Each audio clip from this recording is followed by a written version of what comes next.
نحمده ونصلي ونسلم على رسوله الكريم اما بعد فاعوذ بالله من الشيطان الرجيم بسم الله الرحمن الرحيم إلا تنصروه فقد نصره الله إذ أخرجه الذين كفروا ثاني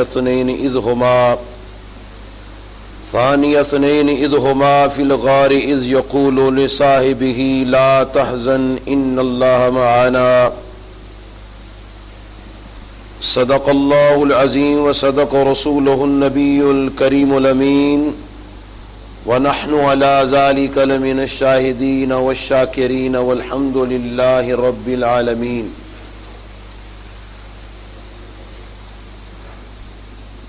قال رسول الله صلى الله عليه وسلم لأبي بكر الصديق رضي الله تعالى عنه أنت صاحبي في الغار وصاحبي على الحوض ان الله وملائكته يصلون على النبي يا ايها الذين امنوا صلوا عليه وسلموا تسليما. اللهم صل على سيدنا ومولانا محمد وعلى آل سيدنا ومولانا محمد وصحاب سيدنا ومولانا محمد وبارك وسلم. الصلاة والسلام عليك يا سيدي يا رسول الله وعلى آلك وصحابك يا سيدي يا حبيب الله. السلام علیکم ورحمۃ اللہ وبرکاتہ. انتہائی واجب الاحترام بزرگوں، دوستوں، بھائیوں، عزیزوں، بہنوں، ابھی آپ نے 10ویں پارے سے سورۃ توبہ کے آیت نمبر 40 کے مقدس کلمات سماعت فرمائے ہیں، اور جامع ترمذی جلد نمبر 2 صفحہ نمبر 208،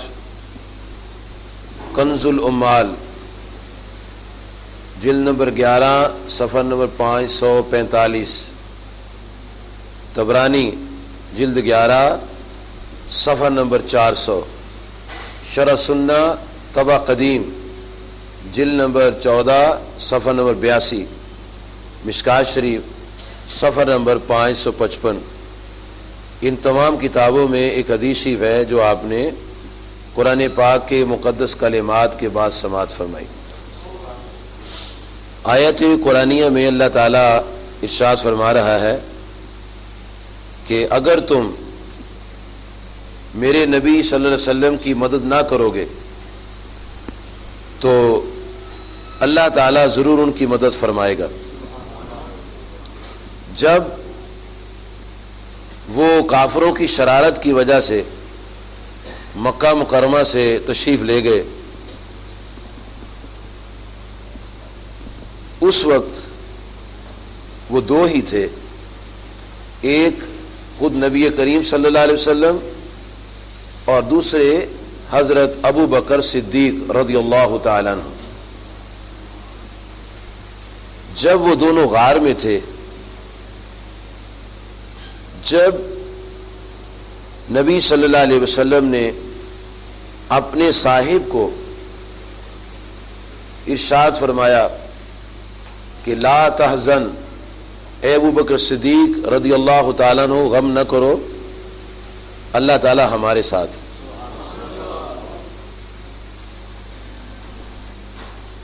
حدیث مبارکہ میں نبی صلی اللہ علیہ وسلم کا ارشاد ہے،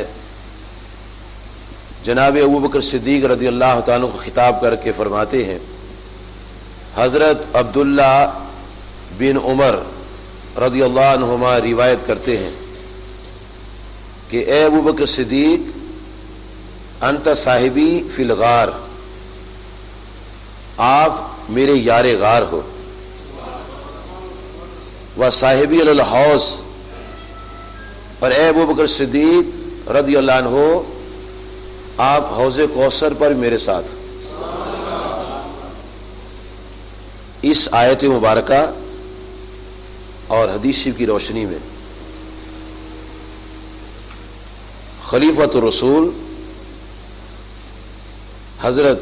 ابو بکر صدیق رضی اللہ تعالیٰ عنہ کی فضیلت اور ان کی شان اللہ تعالیٰ حق حق بیان کرنے کی توفیق عطا فرمائے۔ اللہ تعالیٰ نے ہر کام کے لیے کوئی بندہ پیدا کیا ہوتا ہے، اور جو بندہ جس کام کے لیے پیدا اللہ تعالیٰ کرتا ہے اس سے وہ کام لے لیتا ہے، اور جو کام اللہ تعالیٰ نے حضرت ابو بکر صدیق رضی اللہ عنہ سے لیے ہیں وہ انہی کے لیے اللہ پاک نے خاص کر رکھے تھے۔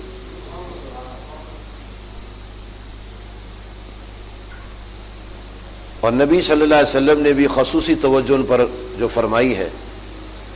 وہ خاص انہی کے لیے مقرر تھی۔ ہر ایک پر آپ کی توجہ تھی لیکن ان پر خاص توجہ تھی، اور اللہ تبارک و تعالیٰ نے اپنی کتاب میں بڑے کمال انداز میں، اپنی کمال کتاب میں کمال انداز میں جناب ابو بکر صدیق رضی اللہ عنہ کا ذکر فرمایا۔ جب نبی صلی اللہ علیہ وسلم ہجرت فرما کے روانہ ہوئے تو جناب ابو بکر صدیق رضی اللہ تعالیٰ عنہ کے ساتھ تھے۔ اللہ کریم نے انہیں جناب سرکار دو عالم صلی اللہ علیہ وسلم کا ثانی، سفر کا ثانی، حضر کا ثانی، میدان جہاد میں ثانی، تبلیغ میں ثانی، تمام معاملات میں ثانی، اللہ تعالیٰ کی عنایات کی حامل۔ ارشاد ہوتا ہے ثانی اثنین، دو کا دوسرا، یعنی دو تھے جناب صدیق اکبر رضی اللہ عنہ اور حضور صلی اللہ علیہ وسلم۔ جب وہ دونوں غار میں تھے تو اللہ تعالیٰ نے اپنے نبی صلی اللہ علیہ وسلم سے فرمایا کہ آپ اپنے اس دوست کو یہ فرما دیں کہ لا تحزن، آپ غم نہ کرو، اللہ تعالیٰ ہمارے ساتھ۔ یہ جتنے بھی الفاظ ہیں ان الفاظ میں بڑے غور کرنے کی ضرورت ہے۔ کائنات کا کوئی فرد ان کلمات سے حضرت ابو بکر صدیق رضی اللہ عنہ کے ذکر کو خارج نہیں کر سکتا، کسی بھی انداز سے جتنی مرضی کوشش کرے۔ اللہ تعالیٰ نے ایسے انداز میں اس ذکر کو بیان کر دیا ہے کائنات کا کوئی فرد علیحدہ نہیں کر سکتا۔ ثانی میں ان کا ذکر آتا ہے، اثنین میں ان کا ذکر آتا ہے، ہما میں ان کا ذکر آتا ہے، فی الغار میں ان کا ذکر آتا ہے، یقول میں ان کا ذکر آتا ہے، صاحب ہی میں ان کا ذکر آتا ہے، لا تحزن میں ان کا ذکر آتا ہے، معنا میں ان کا ذکر آتا ہے، ہر لفظ میں ان کا ذکر ہے۔ اور یہ ذکر ایسے ہے جیسے گلاب کے پھول میں خوشبو ہوتی، جیسے گلاب کے پھول کی خوشبو علیحدہ نہیں کی جا سکتی، ایسے ہی نبی صلی اللہ علیہ وسلم کے ذکر پاک کے ساتھ جناب ابو بکر صدیق کا ایسا ذکر ہو گیا ہے کہ اس کو علیحدہ نہیں کیا جا سکتا۔ یہاں اللہ تعالیٰ نے حضرت ابو بکر صدیق رضی اللہ عنہ کو نبی صلی اللہ علیہ وسلم کا صاحب غار فرمایا، اور جو حدیث شریف آپ نے سنی ہے اس میں خود نبی صلی اللہ علیہ وسلم نے ان کو یہ انعام دیا ہے، انت صاحبی فی الغار، اے ابو بکر صدیق آپ میرے یار غار۔ اور اللہ پاک نے ثانی بھی کہا، یار غار بھی کہا۔ کتنا اعزاز ہے، کتنا انعام ہے، کتنی عنایت ہے۔ اور یہ ساری عنایات دراصل نبی صلی اللہ علیہ وسلم کی نگاہ کا فیض ہے کہ آپ نے ان کو منتخب کیا، اللہ پاک نے پسند فرما لی، آپ نے ان کو پیار کیا، اللہ پاک نے ان کی شان بیان فرما دی کہ جن سے نبی صلی اللہ علیہ وسلم پیار فرماتے ہیں اللہ تعالیٰ تو پیار کرتے ہی کرتا ہے ان کے ساتھ۔ یہ ایسے پیارے ہیں کہ اللہ تعالیٰ نے اپنے محبوب صلی اللہ علیہ وسلم کے ساتھ ان کو رکھا ہمیشہ تک، بچپن سے لے کر آخر تک آپ کے ساتھ رہے اور آج بھی آپ کے ساتھ ہے، اور کل قیامت کے دن کیا انداز ہوگا۔ حدیث میں آتا ہے نبی کریم صلی اللہ علیہ وآلہ وصحبہ وبارک وسلم ایک دن خرج رسول اللہ صلی اللہ علیہ وسلم بین ابو بکر و عمر، ایک طرف جناب حضرت ابو بکر صدیق رضی اللہ عنہ تھے، ایک طرف جناب عمر رضی اللہ عنہ تھے، اور آپ ان کے درمیان تھے اور چلے آ رہے تھے۔ صحابہ کرام کو بڑے پیارے لگے، کیا وہ حسین منظر تھا جی کہ تینوں ہی کمال حسین و جمیل، وہاں نور نبوت برس رہا ہے یا اس کو محبت برس رہے، دائیں بھی عاشق رسول ہیں بائیں بھی عاشق رسول ہیں۔ صحابہ کرام نے جب دیکھا تو دل کو بڑا سرور آیا، آپ نے صحابہ کرام کے جذبات کو نور نبوت سے بھانپا، جانچا، دیکھا کہ یہ صحابہ کرام کتنا ذوق لے رہے ہیں۔ تو آقا کریم علیہ الصلوۃ والسلام فرمایا صحابہ تم دیکھ رہے ہو احدہما عن یمینہ، ترمذی شریف میں یہ لفظ ہے، یہ میں ترمذی کا لفظ سنا رہا ہوں کہ ان میں سے ایک ان کے دائیں طرف ہے، والآخر عن شمالہ، اور ایک ان کے بائیں طرف ہے، وہو آخذ بیدیہما، اور نبی صلی اللہ علیہ وسلم دونوں کے ہاتھ پکڑے ہوئے اور چلے آ رہے ہیں۔ تو نبی صلی اللہ علیہ وسلم نے صحابہ کرام رضی اللہ عنہم کو ارشاد فرمایا میرے پیارے صحابہ کرام تم مجھے دیکھ رہے ہو، دائیں میرے صدیق اکبر ہیں رضی اللہ عنہ، بائیں طرف میرے فاروق اعظم ہیں رضی اللہ عنہ، اور میں درمیان میں ہوں۔ فرمایا سنو میرے صحابہ کرام، جب کل قیامت کا دن آئے گا ہم تینوں ایسے ہی میدان حشر میں آئیں گے۔ کیا بات ہے، اور قربان جائے صحابہ کے اعتقاد اور ایمان کے کہ جیسا نبی صلی اللہ علیہ وسلم نے فرما دیا ویسا قبول کر لیا۔